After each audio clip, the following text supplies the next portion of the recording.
काफी अच्छी बातें आज हमारे साथियों ने रखी। हमारे आज के मुख्य वक्ता साहब ने एक बात बहुत अच्छी रखी, पौधा कैसे सूखता है। पौधा कैसे सूखता है? पौधा का एक पौधा होता है जो हम लोग पेड़ लगाते हैं, और एक पौधा होता है जिसे हम विचारधारा कहते हैं। तो दोनों में समानता है। जो पेड़ हम लगाते हैं, अगर वो पेड़ हमने लगा दिया, पौधा हमने लगा दिया, और समय के रहते हमने उसको खाद नहीं दिया, समय के रहते हमने उसको पानी नहीं दिया, समय के रहते अगर हमने उसकी देखभाल नहीं की, तो पौधा चाहे जितना अच्छा हो, चाहे जितना कारगर हो, चाहे जितना महंगा हो, वो पौधा सूख जाएगा, सूख जाएगा वो। ठीक इसी तरह महापुरुषों की जो विचारधारा है, विचारधारा चाहे जितनी अच्छी हो, चाहे जितनी कारगर हो, यदि उसको समय समय पर उसको विचार का भोजन, विचार का खाद, विचार का पानी और उसका संरक्षण नहीं किया गया, तो वो विचार भी सूख जाएगा, वो भी मर जाएगा, खत्म हो जाएगा। राष्ट्रीय बौद्ध महासभा का जो मुख्य उद्देश्य है, वो बहुजन समाज में जन्मे सभी संत गुरुओं की जो सामाजिक परिवर्तन की विचारधारा है, उस विचारधारा में खाद देना, पानी देना, उसका संरक्षण करना, उसकी देखभाल करना, ये राष्ट्रीय बौद्ध महासभा का लक्ष्य है। मैं अभी अपनी बात अभी नहीं कहता, आगे जब मीटिंग होगी तब मैं कहूंगा। आज हम जो हमारे अध्यक्षता कर रहे हैं, हमारे बहुत ही सीनियर हैं, बड़े भाई हैं, मैं उनसे भी आज निवेदन करूंगा कि वो भी हमको 10, 15, 20 मिनट आज हमारा मार्गदर्शन करें। जम्मू कश्मीर से हैं, लद्दाख से हैं, माननीय तुलसी दास लांगले जी साहब। मैं 2-3 बातें आपको नोट करा देता हूं। एक बात तो ये नोट करा देता हूं कि सेंटर कार्यालय को चलाने के लिए धन की बहुत आवश्यकता है, और आप उसको अपने परिवार की जरूरतों में सम्मिलित करें।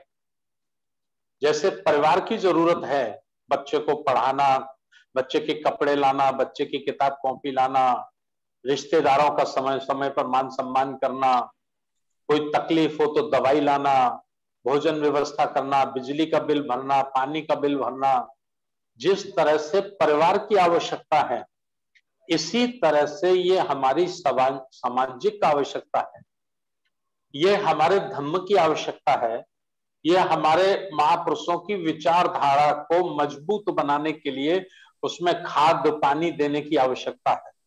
तो इसको परिवार की आवश्यकता में ही जोड़ें। इसको अगर आप परिवार की आवश्यकताओं में सम्मिलित नहीं करेंगे, आवश्यक आवश्यकताओं में सम्मिलित नहीं करेंगे, तो हमें हमारे आने वाले पीढ़ियों को भारी नुकसान होने वाला है, और उस नुकसान को रोका नहीं जा सकता। ये मैं एक अपील करना चाहता हूं। दूसरी मेरी अपील यह है कि सोमवार को शाम को 7 बजे से 8 बजे तक संविधान पे चर्चा होती है, बहुत ज्ञान की चर्चा होती है। उसमें हम स्वयं जुड़ें, ज्यादा से ज्यादा साथियों को जोड़ें। बुधवार को सुबह 7 बजे बड़ा फ्री का समय होता है, चाहे आदमी जितना जीवन में व्यस्त हो, तब भी उस पर सुबह का समय है। अगर वो वॉकिंग पे जाते हैं या और कहीं जाते हैं, तो बुधवार को वो अपना छुट्टी रख लें। और डॉक्टरों की भी ये सलाह होती है कि वॉकिंग भी हमें सप्ताह में एक दिन रेस्ट रखना चाहिए। तो बुधवार को बुद्ध और उनका धर्म, जो हमारा अंतरराष्ट्रीय ग्रंथ है, उसे सुनने के लिए और लोगों को सुनाने के लिए स्वयं भी जुड़ें और दूसरे साथियों को भी जोड़ें। 15 मई शनिवार का दिन है। हम सुबह 9 बजे से फिर आएंगे इसी विषय पर। संगठन का विस्तार कैसे संभव हो, ये विषय रहेगा, और उसमें 5-7 हम विद्वान साथियों को उसमें आमंत्रित करेंगे। और इस काम पर हम लोग लगेंगे। 16 मई रविवार का दिन है। 16 मई 9 बजे से 11 बजे तक 2 घंटे हमारे राष्ट्रीय आचार्य इंजीनियर किशोर साहब का कैडर कैंप रहेगा। सर 2 बजे से रहेगा। सर निवेदन है 2 बजे दोपहर से। दोपहर से रविवार को? हाँ 2 बजे से। तो फिर शनिवार कर लो। जी जी जी कर लेंगे अपन आगे। आचार्य जी का अगर 2 बजे से दोपहर को रखना है तो फिर शनिवार रख लो। जी जी जी ठीक है जी सर। तो इसमें शनिवार और ये तय करके आप लोग बना लेना जी। ये हमारा रहेगा। और अगली हमारी जो 14वां राष्ट्रीय अधिवेशन होगा, 14वां राष्ट्रीय अधिवेशन होगा, इसकी 2 महत्वपूर्ण विशेषता है। एक यह है कि 14 अक्टूबर 1956 को बाबा साहब डॉक्टर अंबेडकर जी ने पुणे भारत को बौद्धमय बनाने के लिए बुद्ध धम्म की ज्योति हमें दी थी, धम्म को अंगीकार किया था, तो उसकी स्मृति रहती है, वो कार्यक्रम रहता है। दूसरा है राष्ट्रीय बौद्ध महासभा की 14 अक्टूबर 2007 को स्थापना हुई थी, तो स्थापना दिवस रहता है। दोनों को मिला के हम 3 दिवसीय राष्ट्रीय अधिवेशन हम उसको कर लेते हैं और उसको अलग अलग राज्यों में करते हैं। इस बार हमारा प्रस्ताव है बौद्ध गया में करने का और नागपुर में करने का। हम अगले 10-15 दिन में ये फैसला ले लेंगे कि ये बौद्ध गया में होगा या नागपुर में होगा। निवेदन में कर दूं, पूरे देश भर से 37 राज्यों से करीब 500 बुद्धिजीवी साथी 500 बुद्धिजीवी साथी इसमें भाग लेंगे। इसकी तैयारी आप लोग अभी से करना शुरू कर दें और कोविड-19 का कोरोना का सावधानी से आप लोग इसका परहेज करें, नियमों का पालन करें और फिजिकली डिस्टेंस बना के रखें, मास्क लगा के रखें, गर्म पानी पिए, जो डॉक्टरों की सलाह है उसको ज्यादा से ज्यादा इस्तेमाल करें, परिवार को सुरक्षित रखें, स्वयं सुरक्षित रहें, नाते रिश्तेदारों को, अपने मिलने जुलने वालों को सुरक्षित रखें और संगति निरंतर करते रहें। जूम के माध्यम से हम लोग संगति निरंतर करते रहेंगे, जो कि लगभग पूरे भारत में लॉकडाउन है और ये मई के महीने संपूर्ण भारत में लॉकडाउन रहने वाला है। तो ये बातें मैंने आप लोगों से कही है और अध्यक्ष जी की जब आशीर्वाद हो जाएगा, उनकी स्पीच हो जाएगी, उसके बाद मुझे 2 मिनट का समय दे देना। तो जितने भी हमारे साथी दिवंगत हुए हैं, हमारे बीच से गए हैं, मैं उनका नाम पढ़कर और कुछ सेकंड के लिए हम लोग मौन रहकर उनको श्रद्धांजलि अर्पित करेंगे और उसके बाद शब्द शर्ता करके हम प्रोग्राम को समाप्त करेंगे। उन्हें एक बार फिर मैं निवेदन कर दूं, कल सोमवार शाम 7 बजे संविधान पे चर्चा, ज्यादा से ज्यादा साथियों को आप लोग जोड़ें, ये बहुत जरूरी है। और ये पता नहीं किसने इस पे फोन कर दिया है मेरे पे, 1 मिनट, अरे किसी ने फोन कर दिया इस पे। हेलो, मेरी आवाज आ रही है? जी सर आ रही है। बुधवार को हम लोग जुड़े, शनिवार को फिर हम लोग संगठन के संबंध में चर्चा करेंगे और या तो शनिवार को करेंगे या रविवार को करेंगे। दोनों दिन में एक दिन रविवार को रहेगा या शनिवार को रहेगा। माननीय राष्ट्रीय आचार्य जी का 2 घंटे का धम्म प्रशिक्षण रहेगा, जो नैतिकता के आधार पर रहेगा, कार्यकर्ताओं का ज्ञान बढ़ाने का होगा।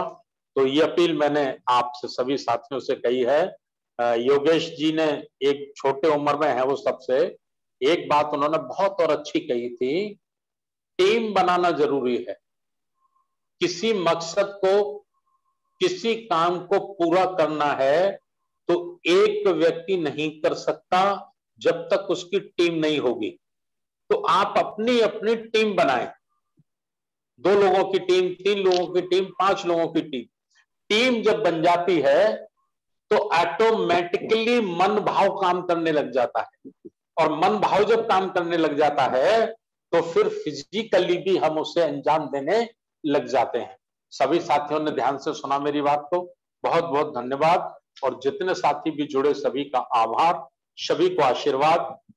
जय भीम, नमो बुद्धाय। बहुत बहुत साधुवाद।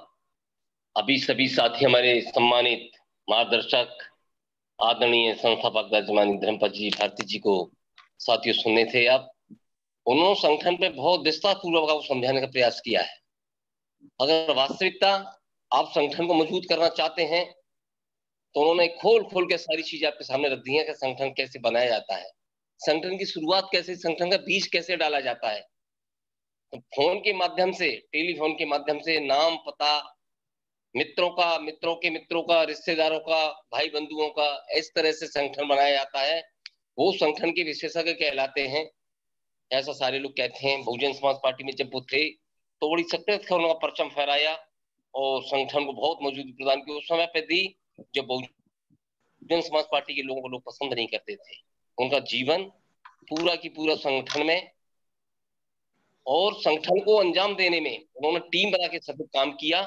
और टीम बनाने काम का मतलब ये निकला कि संगठन बहुत बड़े परचम फहराया और आज आरबीएम की वागडोर उनके हाथ में है।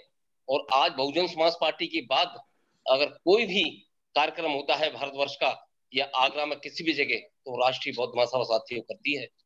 ये धर्मपद नेतृत्व है, ये उनकी पहचान है, क्योंकि उस संगठन को, कार्यकर्ता को एनर्जी ऐसी देते हैं कि कार्यकर्ता स्वतः ही काम करने लग जाता है। यही आचार्य जी भी इसी तरह संगठन को तैयार करके हम लोगों को दिया है। अब मैं कार्यक्रम को अंतिम दौर में ले जाते हुए आज के कार्यक्रम की अध्यक्षता करें हमारी बहुत ही सम्मानित आदरणीय तुलसीदास जी लंगी साहब, वरिष्ठ साथी हैं जम्मू एंड कश्मीर से। अगर वो मेरी बात सुनने हो तो सभी को अपना आशीर्वाद दें। आदरणीय तुलसीदास जी लंगी साहब, मेरी बात आ रही है जी? कार्यक्रम की अध्यक्षता है उनकी, आ रही है अपने अध्यक्षीय संबोधन में। जी बोलिए साहब। हाँ, बहुजन समाज में जन्मे महापुरुषों को नमन करते हुए धर्मकाज भारतीय जी, अध्यक्ष राष्ट्रीय बौद्ध महासभा, और बाकी वक्तागण और संगा जी, बहादुर सिंह बौद्ध जी और जो साथी जुड़े हैं, उन सबको जय भीम, नमो बुद्धाय करते हुए मैं अपनी बात थोड़े समय में ही रखूंगा। संगठन आज का जो विषय है कि संगठन हेतु विस्तार, संगठन विस्तार हेतु चर्चा, यानी संगठन को कैसे विस्तार किया जाए। इसमें पहली बात जो आई है फाइनेंस की। देखिए, सिख धर्म में एक आस्था है कि हमें दशामा देना है।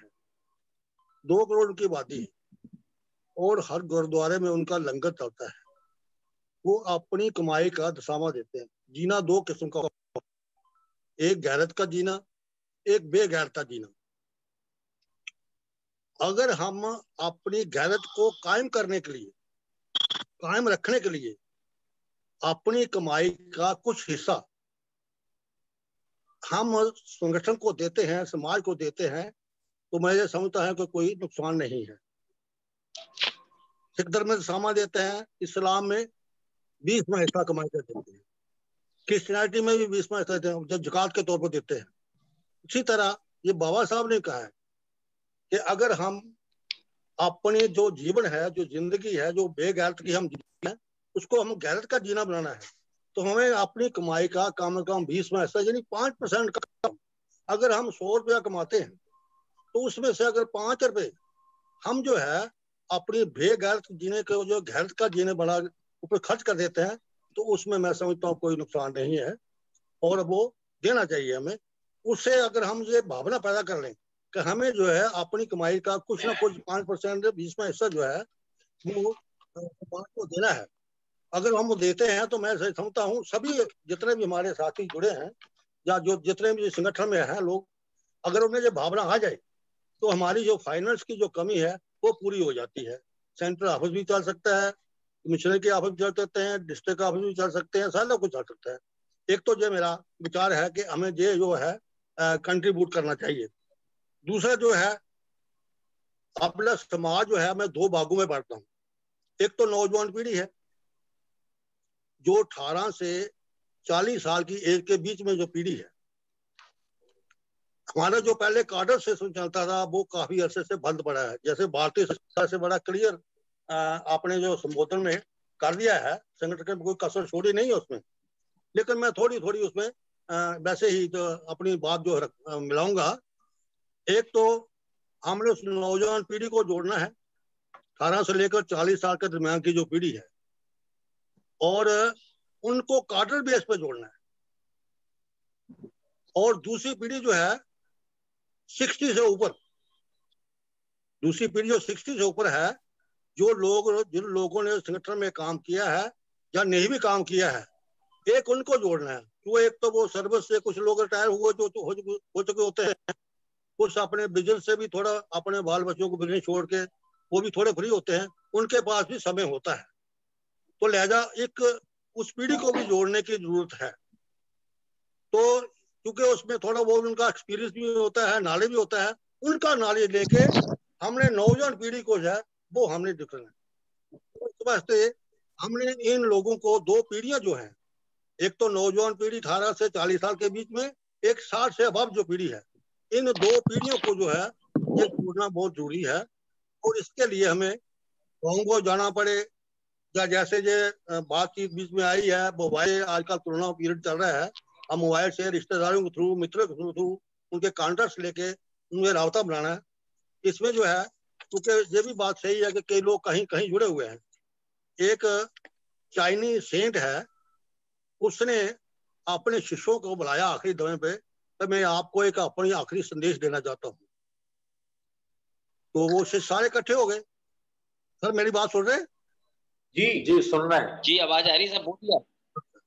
तो वो सेठ जो है उसने एक शिष्य को बुलाया, भाई देखो, बुजुर्ग हो चुके थे वो 80 साल से ऊपर से, भाई मेरे मुंह में दांत हैं। तो उन्होंने कहा जी दांत तो नहीं है। अच्छा। तो दूसरे को बुलाया, अच्छा देखो यार मेरे मुंह में जीभ है, जीभ तो है। कहना देखो पहले दांत आए थे कि जीभ आई थी? जनाब पहले तो जीभ आई थी, दांत तो बाद में आए हैं। देखो जो है ये दांत सख्त थे इसलिए ये पहले चलेगी, जीभ नरम है इसलिए ये लास्ट तक मेरा साथ देगी, ये आपका साथ। इसलिए आपको जीभ की तरह बनना है, नरमी पैदा करनी है आपस में, और हमें सबसे प्रेम भाव पैदा करना है। तो ये जो है उसने अपने शिष्यों को ये शिक्षा दी कि आपको समाज में जाना है और उनको तैयार करना है, आपको जीभ की तरह बनना है, दांत नहीं बनना है। अक्कड़ खान मुर्दे की पहचान है। अक्कड़ खान जो है मुर्दे की पहचान है नर्मता, धीरज, प्यार, ये है जो इंसान को जोड़ता है। एक तो ये बात है। एक राजा था, वो राजा था तो दो पड़ोसी राजा थे। वो एक के राजा में काल पड़ गया, काल पड़ गया तो दूसरा राजा जो वो खुशहाल था। अब किसी ने वो राजा को पता लगा भाई वो मेरे पड़ोस में जो राजा है वो तो खुशहाल है, लेकिन मेरे तो यहाँ काल पड़ गया, क्या करे? तो वो उस राजा के पास गया, तो यार मेरे राज्य में तो काल पड़ा है, आप बताओ आपका राज्य खुशहाल है, इसकी वजह क्या है, इसका जो कारण है वो क्या, वो बताइए। तो उसने कहा भाई मैंने 4 चौकीदार रखे, वो 4 चौकीदार जो काम करते हैं। वो चौकीदार कौन है? एक तो सत्या, झूठ नहीं बोलने देता, यानी मैं सच्चाई पर यकीन करता हूँ, वो झूठ नहीं बोलने देता। दूसरा प्रेम, प्रेम जो है वो घृणा से बचाता है, किसी से नफरत करने से बचाता है। तीसरा है न्याय, इंसाफ, यानी न्याय जो है वो अन्याय से बचाता है, यानी सबके साथ न्याय देता हूँ। और चौथा है त्याग, त्याग जो है वो स्वार्थी होने से बचाता है। तो ये 4 चौकीदार हैं जिनकी वजह से मेरा राज्य जो खुशहाल है। सत्या, प्रेम, न्याय और त्याग, ये चीजें जो है हमें अपने आप में पैदा करनी है। और जब हम ऐसे ये चीजें जो लेके चलेंगे तो ये संगठन में जो बहुत बड़ी काम आने वाली चीजें हैं, मैं ये समझता हूँ अच्छा रहे। तो दूसरी बात ये है, एक और है, क्योंकि आज का जो वक्त है, इस समय जो है सरकार की मुलाजमत जो है, नौकरियों में तो कोई इतनी जगह निकल नहीं रही है। पढ़े लिखे हमारे बेरोजगार नौजवान पकड़ रहे हैं। इंजीनियर की हुई है, MA भी या डिग्रियां की हुई हैं, कोई किसी स्ट्रीम में क्वालिफाइड है, कोई किसी स्ट्रीम में, लेकिन नौकरियां है नहीं है। इस सेंटर के इसने भाजपा की सरकार ने तो बेड़ा गर्क कर दिया देश का। जो लग भी रहे हैं उनको पहले जाते हैं ढाक पर 15-20 हजार रुपए में, तो उसके बाद चलो जी वो भी उसकी गारंटी कोई नहीं है। तो इसके लिए जो है मान्यवर कांशीराम साहब को मुझे एक मैकेनिज्म याद आ गया। उन्होंने एक सिस्टम चलाया था, कोऑपरेटिव विंग, यानी हम जहाँ नौजवान जो है कोई ऐसी बड़ा जो एरिया देखें, उसमें जो नौजवान लोग हैं उनको इकट्ठा करें, उनका एक कोऑपरेटिव बनाएं, और उसके द्वारा एक जो है वो बिजनेस आप स्टार्ट कर सकते हैं। और हमारे लोग जो है वहां से अपना जो है कोई भी चीज जो है मल्टीपर्पज जो है वो उसमें कारोबार रख सकते हैं। मैं एक जहाँ हमारे पहाड़ी इलाका है उधमपुर में, तो इलेक्शन में एक जगह मैं गया, तो वहाँ एक पहाड़ के बुजुर्ग दराज इलाके में एक बहुत बड़ी वो उन्होंने बनाया हुआ था हट, कुल्ले की तरह, क्योंकि पहाड़ों में बर्फ शर्फ पड़ती है ना, तो इसलिए वो दूसरे ढलान बड़ा बनाते हैं। तो उसमें मैंने देखा कि उसने किराना रखा हुआ है, जूते रखे हुए हैं, कपड़ा रखा हुआ है, यानी कोई आइटम ऐसी नहीं है जो जरूरियात जिंदगी की नहीं उसने रखी है। और 4-5 उसने आदमी रखे हुए हैं काम करने वाले आगे। और पूरा इलाका जो है वहां से वो परचून वाले भी ले जाते थे और वो होलसेल वाले भी ले जाते थे। तो मैंने पूछा भाई ये आपको आइडिया कैसे आया?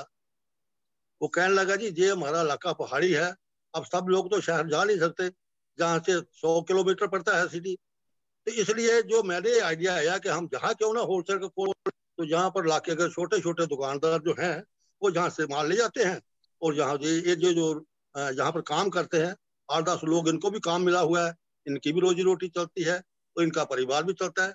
ये कोऑपरेटिव बैंक। और कांशीराम साहब ने वो चंडीगढ़ में, जहाँ पंजौर में एक HMT फैक्ट्री थी, वहां पर उसका तजर्बा किया, मैंने आपको देखा हुआ है।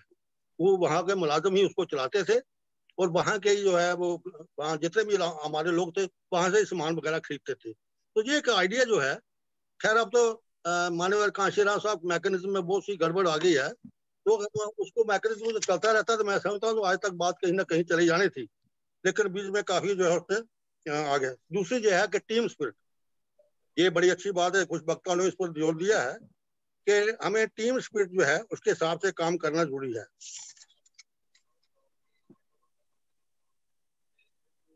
एक और मैं एग्जांपल देके आपको थोड़ी सी आप समझे कि पता नहीं मैं ज्यादा टाइम नहीं ले लूं। एक राजा था, उसने अपनी जितने भी फौज थी उसमें जो है एहलकार थे, उसमें बूढ़ों को बिल्कुल नहीं रखा था। एक बार क्या हुआ, वो फौज लेके और वो सारा एला फैला लेके तो किसी जंगल में चले गए, और जंगल में उनको रात आ गई, कहीं जाना था तो रास्ते में जंगल आ गया। अब जंगल में उनको ठहरना पड़ा। जब ठहरना पड़ा तो उसमें क्या हुआ कि वो वहां पानी कोई वो व्यवस्था नहीं थी। अब वो राजा को प्यास लगी है, तो पानी कहाँ से लाए? वो इधर उधर देखे, नजदीक में तो कोई पानी कहीं नजर नहीं आया।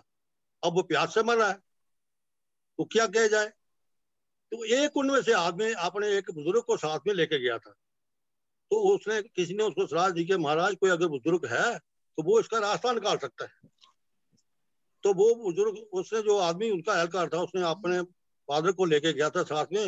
उसने बुलाया जी इनको पूछिए। उन्होंने कहा भाई देखो पानी तो आपको मिल सकता है, लेकिन आपको पहले एक तलाश करनी होगी। आप जाइए, कहीं देखिए कोई गधे चल रहे हैं, और जहां गधे चल रहे हों, जहां पर गधा सूंघेगा, चरते चरते जहां पर वो सूंघ करता है ना, वहां पर आपने खोजा, वहां पर आपको पानी मिलेगा। तो वो घूमने लगे, एक जगह गधे चल रहे थे। उन्होंने बात किया एक गधा जो है वो चलते चलते एक जगह को सूंघने लगा। जहां से ये जगह सूंघा उन्होंने बस खुदाई की और थोड़े टाइम पर वहां थोड़ी सी खुदाई करने पर वहां पर जो है वो पानी आ गया। तो पानी की समस्या उनकी हल हो गई। लिहाजा इसलिए मैंने कहा ये दो पीढ़ियां जो है 18 से 40 साल का ग्रुप और 60 साल के ऊपर का ग्रुप जो है, इन दोनों को जोड़ना जरूरी है, क्योंकि इन दोनों का रोल अहम है और इनको हमने विचारधारा के साथ जोड़ना है। और जिंदगी छोटी है, कहते हैं शमाए किरदार से दुनिया को मुनव्वर कर दो। जिंदगी दोस्तों एक आदत मिलती है, ये एक आदत जो थोड़ी सी जिंदगी है तो पता नहीं कब क्या होना है। इसलिए अपने पास जो हमारे पास है, जो हमने सीखा है, जो उसको जो है वो हम अपने सोसाइटी को थोड़ा डिलीवर कर दें, उसके लिए जो है हम एक टीम स्पिरिट में काम करें तो हमारी बात आगे बढ़ेगी। तो नौजवानों को भी जोड़ना है, बुजुर्गों को भी जोड़ना है। रहना तो इसी दुनिया में है, गम यदा जा पाशाद, ऐसा कुछ करके चलो कि दुनिया में हो याद। हमें रहना तो इसी दुनिया में है, चाहे गम में रहें चाहे खुश रहें, लेकिन ऐसा कुछ करके जाए यहाँ पर जिंदगी में कि काम को याद रहे। जैसे हमारे महापुरुषों ने किया, बाबा साहब डॉक्टर अम्बेडकर थे, उनमें 7 लोगों का बड़ा योगदान है। उनमें तो सारी जिंदगी जो है उन्होंने मफलस में गुजारी। उनका रोज किस किस का योगदान है? एक तो उनके पिताजी का रामजी सकपाल, दूसरी उनकी माता जी, उनकी पत्नी जो है रमाबाई, तीसरे उनके गुरु अम्बेडकर जी, और एक गुरु उनके कालूस्कर जी, और एक उनके मित्र थे, एक उत्तर पारसी मित्र थे, एक वो थे जब कभी उसको पैसे की तंगी आती तो वो उससे उधार लेते थे। और गुरु जी जो है 1927 में जब उनको बॉम्बे में मिलने आए, जब उनको गोल्ड मेज कॉन्फ्रेंस के लिए जाना था, बुलाया गया तो वो उनको मिलने के लिए आए। तो बॉम्बे में रहते थे वो, तो उनको मिलने के लिए आए तो वो उनको अब गुरु शिष्यों का मिलन हुआ तो उसकी आंखों में आंसू आ गए कि मेरा शिष्य जो है जो कहाँ तक पहुंच गया है। वो बहुत खुश हुए, लेकिन उनको खुशी के आंसू आए। उसने आंसू पूछते हुए उसको आशीर्वाद दिया, आयुष्मान भव। और बाबा साहब ने उनको सम्मान के तौर पर एक जोड़ा सूट दिया, कपड़ों का जोड़ा सूट दिया, उनको सम्मान के साथ भेजा। और दूसरे हेडमास्टर टायर थे वहां बॉम्बे के कालूस्कर जी, तो वो उन्होंने शायद गायकवाड़ के पास लेके गए तो स्कॉलरशिप के लिए। तो शायद गायकवाड़ ने उनको स्कॉलरशिप भी लगाया और फॉरेन एजुकेशन किया। और बीच में जो पढ़ाई अधूरी रह गई थी तो उसमें छत्रपति शाहू जी महाराज का रोल आया।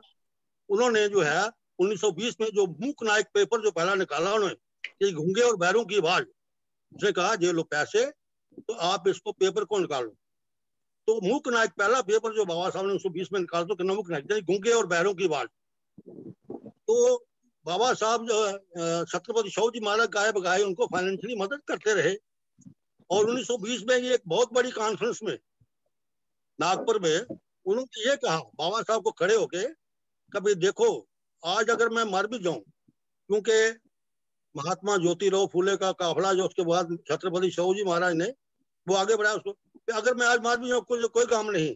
इसलिए ये मेरे सूत भाइयों, आपकी गुलामी की जंजीरों काटने वाला एक नेता जो है ये बाजू पकड़ के खड़ा किया कि आज आपको मिल गया है, ये आपकी गुलामी की बेड़ियां, ये सारी बेड़ियां काटेगी। इसलिए आपको इनको नेता मान के चलो और इनके पीछे चलो। तो ये एक छत्रपति शाहू जी महाराज का खास एक रोल रहा है। तो ये 6-7 लोग जो हैं, कालूस्कर जी जो है उन्होंने शाहू जी महाराज से उनको मुलाकात कराई, शायद जी गायकवाड़ से उनको मुलाकात कराई। और वो पहली बुद्धा की जो किताब थी वो कालूस्कर जी ने बाबा साहब को दी। जब वो कहीं पार्क में बॉम्बे में पढ़ने जाते थे पढ़ने के लिए, उनको वो भी पढ़ने के लिए वहां जाते थे, तो उन्होंने वो बुक उसको दे दी। तो बाबा साहब तो बौद्ध धर्म के तब से जो है उनसे प्रभावित हो गए थे। और हमारा ये बिल्कुल सही बात है कि हमारा जो ओरिजिनल मजहब जो है, रिलीजन जो है, वो धम्मा ही है। हमारा कोई और रिलीजन ये इन्होंने जबरदस्ती बना दिया हिंदू हिंदू हिंदू हिंदू, क्योंकि मेंटल स्लेवरी है। हमारे लोगों को को गुलाम बना दिया और हमारे लोग जो हैं इन देवी देवताओं के चक्कर में जो फंसे हुए हैं, ये एक मेंटल स्लेवरी है। तो मेंटल स्लेवरी को हम कैसे दूर करेंगे? जैसे हम गांव में देहाती लोग हैं ना, देहाती लोग गांव में रहते हैं, तो एक वहाँ वो क्या वो चारा काटने वाली एक मशीन होती है, वो चारा काटने वाली जो मशीन होती है, तो बरसात के दिनों में उसको जंग लग जाता है। जब जंग लग जाता है तो वो चारा काटना बंद कर देती है। हेलो सर, मेरी आवाज आ रही है? जी आ रही है, आवाज आ रही है जी, आ रही है, आपकी आवाज अच्छी आ रही है। अच्छा ठीक है। तो वो क्या करते हैं, फिर वो एक रेती होती है, वो रेती से उसको तेज करते हैं। जब उसको तेज करते हैं तो वो फिर से फसल काटना, चारा काटना शुरू कर देती है। इसी तरह से हमारे पास जो है, जो हमारे जो जैनों को जो है, हमारे समाज के जो है ना, उनको वो गुलामी का झंग लगा हुआ है। इसलिए हमें जो विचारधारा की रेती जो है, इस रेती से जो उनको काटना है, उनको इस विचारधारा से हमें जो है तैयार करना है, विचारधारा देके उनको जहनों को तैयार करना है। चाहे वो नौजवान पीढ़ी है, चाहे वो बुजुर्गों की पीढ़ी है, 60 से ऊपर जो है, या 18 से साल के दरमियान जो है। तो इससे ये हमें बात आगे बढ़ेगी। और इसके लिए एक सुझाव मेरा और है कि हमें हर स्टेट से कम से कम जो है 5 या 10 लोग बाई एनुअल, यानी हर 6 महीने के बाद एक जो है वो 10 दिन का जो कैंप होता है, बौद्ध तैयार करने के लिए सही बौद्ध भिक्षु जो है, जो उनको उनकी तो खैर ज्यादा ट्रेनिंग होती है, लेकिन 10 दिन का कैंप होता है कि बौद्धों का, तो वो उसको जो है हर 6 महीने के बाद हर स्टेट से 5-5, 10-10 लोग जो है वो कैंप लगना चाहिए। उसमें जो है वो खर्चा तो वो खुद करेंगे, सिर्फ उनको अरेंज करना है, क्योंकि जो पार्टिसिपेंट होंगे वो खर्चा खुद बर्दाश्त करेंगे। जैसे मानव कांशीराम साहब भी एनुअल जब कॉन्फ्रेंस करते थे, तो हम उसमें डोनेट करते थे सारे लोग। हम जिन्हें भी जाता खर्चा होता था तो उसमें पता इतना इतना देना है, तो वो देते थे, तो और 5-6 दिन का वो चलता रहता था। First national conference, first all India जो कॉन्फ्रेंस नागपुर में हुई सन 79 की बात है, अब आई थी।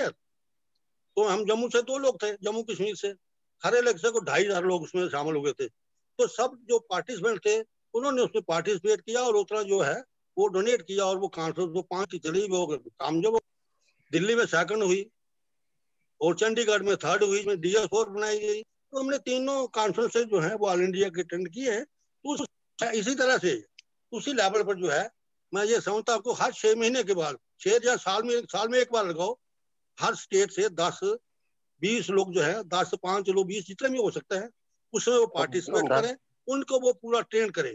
और वो जो है एक सिंपल ड्रेस में आपके बहुत भिक्षु बन जाएंगे, और वो जो है जगह जगह जो है पूरी तरह मेंटली प्रिपेयर होंगे, और इस बात को आगे बढ़ाने में अपना मैं समझता हूँ कि अपना पूरा योगदान दे सकेंगे। तो ये मेरी एक सलाह है। बाकी भारती जी ने कोई कसर छोड़ी नहीं है, उन्होंने पूरा एक एक पॉइंट पे जो है बोला है। मैं बहुत मशहूर हूँ कि भारती साहब जो है बड़ी तनदेही से काम कर रहे हैं। मैंने पूरा नोट किया है जो भी उन्होंने सजेशन दिए हैं। तो उसके लिए जो है मैं ये समझता हूँ कि आज हमें सबको हेलो, हाँ समय तो नहीं ज्यादा हो गया, तो रिकॉर्डिंग भी मिल जाएगी सर इसकी आपको। हाँ जी, आप तक रिकॉर्डिंग भी पहुंच जाएगी इसकी बाद में। तो ये मैंने कहना चाहता हूँ कि लास्ट में कि भाई हमें जो है सबको जो है मिल के काम करना है, एक टीम स्पिरिट में काम करना है, और अपनी अपनी स्टेट में जो टीमें बनानी है, टीमें बना के हमें गांव में विलेज लेवल पर, शहर लेवल पर जो है हमें अप्रोच भी करना है। जब तक ये कोरोना लगा है तो हमें टेलीफोन से ज्यादा सजेशन आई है कि अपने रिश्तेदारों के थ्रू, मित्रों के थ्रू जो है कांटेक्ट बना के, टेलीफोनिक कांटेक्ट करके उनके कांटेक्ट में रहना है। और यूं ही ये मामला खत्म होता है तो हमें फिजिकली भी जो है गाँव में, शहरों में जाकर के वहां पर संगठन खड़ा करके इस बात को आगे बढ़ाना है। और बाबा साहब का अधूरा सपना है कि इस देश को हमने यानी बहुत प्रिय बनाना है। तो उस दिशा में जो उनका साहब ख्वाब जो अधूरा रह गया है, और जब एक संगठन तैयार हो जाएगा, हम बहुत में हो जाएगा देश, तो मैं ये समझता हूँ उसके साथ साथ जो राजनीति में ही बदल रही, तो ये 2 साइमल्टेनियसली काम दोनों चलेंगे। जो संगठन तैयार होता है, जो एक किस्म का जो है नॉन पॉलिटिकल रूल्स के तौर पर मैं ये समझता हूँ बौद्ध महासभा जो है काम करेगी। मैं इन्हीं शब्दों के साथ आप सभी साथियों का, जो पार्टिसिपेंट्स हैं, वक्तागण हैं, राष्ट्रीय अध्यक्ष साहब हैं और जितने भी हैं, उन सब का धन्यवाद करता हुआ कि आपने बहुत अच्छे विचार रखे हैं और हमने सबका नोट लिखा है। मैंने हर एक का एक जो है नोट किया है। हम कोशिश करेंगे उनके सब जो है हम सब मिलके उन पर अमल करेंगे और इस आंदोलन को आगे बढ़ाएं। धन्यवाद। जय भीम, नमो बुद्धाय। साधु साधु साधु।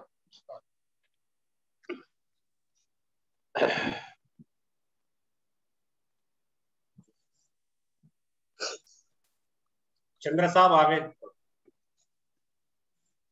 आगे चंद्र सर जी। चलिए अब समापन की ओर चलते हैं हम सब साथी।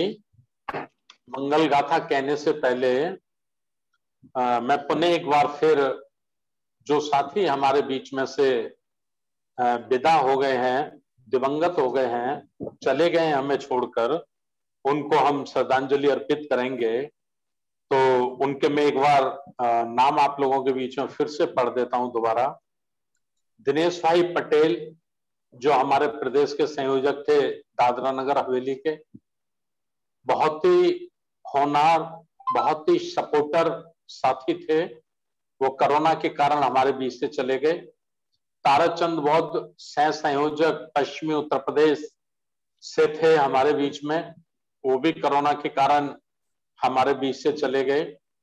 हमारे जो आरटी सेल के इंचार्ज हैं मुकेश बौद्ध जी सांची वाले, उनके ताऊ जी, उनके दादाजी हमारे बीच में चले गए। जगन्नाथ पेंटर की जो उत्तराखंड से उनकी माताजी हमारे बीच से चली गई। राजेश पहाड़न साहब जो बंबई से थे, उन्होंने कई कैडर कैंप मेरे और माननीय इंजीनियर किशोर बौद्ध साहब के लगवाए थे, बढ़ चढ़कर काम करते थे, वो हमारे बीच से चले गए। शंकर लाल टमटा जी जो हमारे प्रदेश कार्यकारिणी के बहुत ही सीनियर साथी, माननीय साहब के जमाने के, उनकी पत्नी हमारे बीच से चली गई, दिवंगत हो गई। ओम प्रकाश बौद्ध जी अलवर वाले, उनकी माताजी हमारे बीच से चली गई। आगरा से मुरारी लाल जी, राम प्रसाद जी उधम सिंह नगर से थे, वो हमारे बीच से चले गए। नरी स्नेही साहब की पत्नी और एक बेटी, एक साला, रामनगर उत्तराखंड के थे, इनके घर से 3 साथी चले गए। एसएन भारती जी की माताजी हमारे बीच से चली गई। बसंतलाल रैदास जी की माताजी हमारे बीच से चली गई। और पिछले वर्ष हमारे बीच से हमारे राष्ट्रीय सह आचार्य थे संप्रिय गौतम साहब, वो हमारे बीच से चले गए। आगरा से भरत सिंह पिपल भीमनगरी के अध्यक्ष थे, वो हमारे बीच से चले गए। नारायण सिंह सुमन पूर्व मंत्री, उनकी पत्नी, उनकी बेटी। नाहर सिंह जी LIC के डेवलपमेंट ऑफिसर थे, सोशल वर्कर थे। मुकेश कुमार शिवपुरे जो बहुत अच्छे कार्यकर्ता थे RVM के, वो हमारे बीच से चले गए। दीपू सोनी हमारे केंद्रीय कार्यालय वहीं रहते थे, नौजवान लड़का था, शादी भी नहीं हुई थी, वो हमारे बीच से चले गए। चरण सिंह जी पंचशील डिग्री कॉलेज के प्रबंधक थे, वो हमारे बीच से चले गए। दीपक भूरा भाई हमारे उद्योगपति थे आगरा के, बहुत अच्छे। भंते ज्ञान रतन जी जो चक्की पाट बुद्ध विहार है जहाँ बाबा साहब आए थे, वो हमारे बीच से चले गए। शरनाम जी बैंक मैनेजर थे और हमारे समधी थे, हमारे बॉबी बेटे के ससुर साहब थे, वो भी कोरोना के कारण हमारे बीच से चले गए। भंते रतन बोधी साहब चले गए हमारे बीच से, औलिया आगरा के। जगदीश सार्वे नगर अध्यक्ष रहे थे राष्ट्रीय बौद्ध महासभा के, वो भी कोरोना के कारण हमारे बीच से चले गए। और हजारों इंसान पूरे देश से हमारे बीच से चले गए हैं। हम कुछ पल मौन रहकर कुछ पल के लिए इन सबको श्रद्धांजलि अर्पित करते हैं।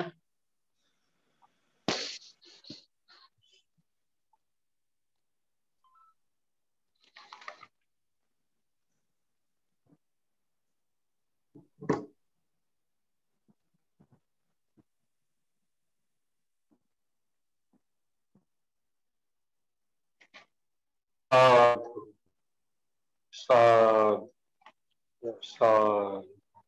मैं मास्टर बादल सिंह बोस साहब से निवेदन करूंगा कि मंगल गाथा कहकर आज के कार्यक्रम का समापन करें। सभी साथी अपने माइक को खोल सकते हैं और हम मंगल गाथा एक साथ बोलें।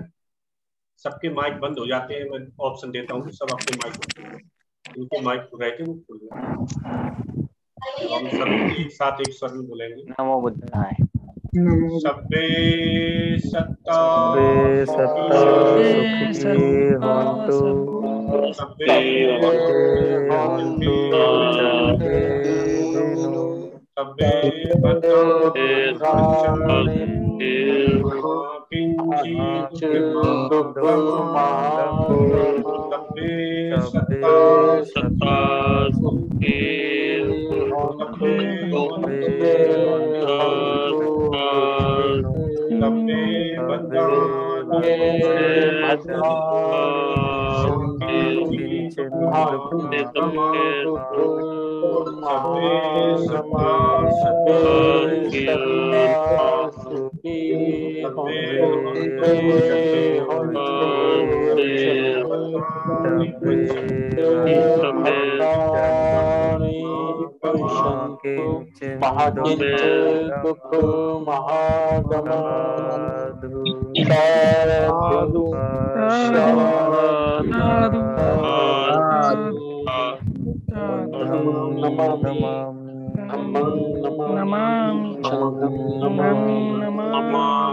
सबका मंगल हो, सबका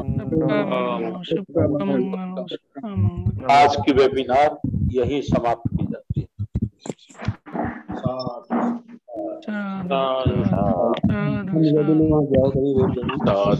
सभी साथियों को जय भीम, नमो बुद्धाय। शनिवार और रविवार की विशेष वेबिनार रहेंगी। एक में आचार्य जी का प्रशिक्षण रहेगा, एक में फिर संकल्प पर चर्चा होगी। जो साथी और रह गए हैं कार्यकारिणी के उनको रखा जाएगा। तो दो महत्वपूर्ण चर्चा है जिस प्रकार आज आपने सभी साथियों ने और राष्ट्रीय कार्यालय ने जो मेहनत की है, मेरी आशा है कि पिछले अगले 16 मई और 15 मई के कार्यक्रम में हम 500 ऐसे पूरी करें। इसी आशा के साथ आप कार्य करें और 10-10 लोगों के आप नाम और नंबर लिखें। कभी भी किसी साथी से साफ पूछ सकते हैं कि आपने 5 दिन में किन 10 साथियों से बात की। तो सभी साथी 5। आदरणीय बादल सिंह बॉस साहब। जी मैं राजू भारती बोल रहा हूँ। जी धन्यवाद। आज की वेबिनार समापन हो चुकी है। अब हम सिर्फ चर्चा व्यक्तिगत करेंगे।